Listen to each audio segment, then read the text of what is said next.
Divorced Dad Diaries, day 437. It's Saturday, and I feel like a pie. So after popping over and getting a coffee, I then went and took my oldest son to his swimming lessons at 10 a.m. And then at this point, it was about 11 a.m. and I was absolutely starving by the time I arrived at Pies and Coffee here in Addington, Christchurch. Now, they didn't have either of my usuals, being steak and cheese or pepper steak. There were 3 pies that were sold out. The other one was mince and cheese. But I noticed they had a chicken and green curry, so I thought I'd grab that. And then while I was looking at their sweets, I noticed this coffee and walnut fudge, which just sounds delicious, so we'll try that. And there wasn't all that many people here, and there were actually tables. So I thought instead of eating in my car today, I'm actually just going to eat in the restaurant. Now, the pies were close to $10. They were about $9.80 each. But they were pretty hefty sized pies, to be honest. Definitely bigger than some of the pies I've had before.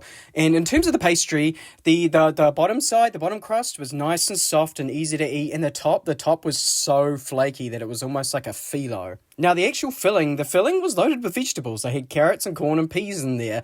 And as I was eating it, I came to notice that it almost just tasted like your standard chicken and veggie pie.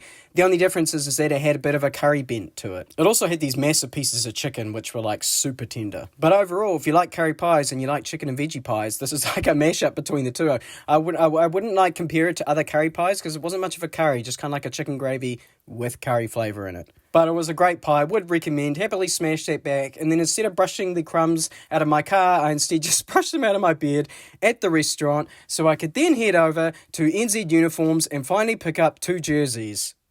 $130 later for 2 jerseys, which wasn't as bad as I thought it was going to be, in all honesty. But my intention now is to go home and relax and sort of kill time for the afternoon, because this evening I want to take the kids out to the fireworks. But actually, we should back up a wee bit because I forgot that I had this fudge that I haven't tried yet. I've just been for a run, so I am starving. I've been hungry all day, I swear. Oh my god, that is good. Okay, so it should be noted at this point that I love caramel slice. I used to buy it all the time to the point where I kind of put myself off it because I bought it too much. This base is almost like a caramel coffee base, and it's got these biscuits chunks in it, and then it's got the chocolate on top and some walnuts. So it almost tastes like one of those caramel cookie slices, but it just has that little bit of bitterness from the coffee and a little bit of bitterness from the walnuts. It's just a great addition.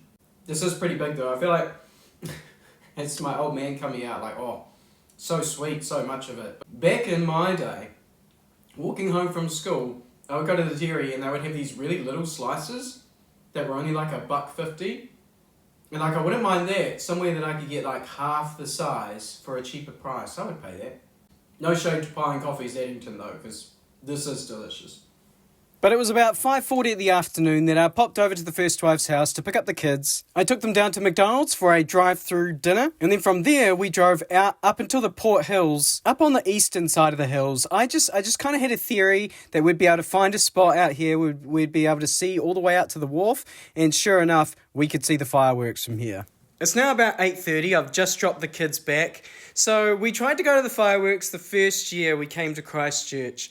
And I had this whole idea, we'll just turn up half an hour early and it would be fine. And it was not fine. There are a lot of people who live in Christchurch, couldn't even get to the beach. Ended up watching the show stuck in a traffic jam.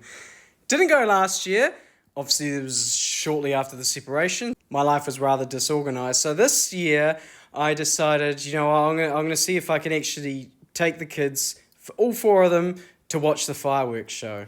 But yeah, I knew if I tried to go down to the beach, I would have to go there hours ahead of time, or I would have to walk a couple Ks with the kids. So I figured, this is a nice spot. You sit up on the hills, you don't get the loud noises, so the little ones aren't afraid of the massive bangs, and you can still see the whole show. Next year, I might do that again. I'll just bring blankets and torches, I think, just because there were some little walkways where you could probably get some better views, but the only torch I had was my phone, and I didn't want to drag 4 kids out into the dark. So that was a bit of fun, and it's late now, and I'll catch you on the flip side.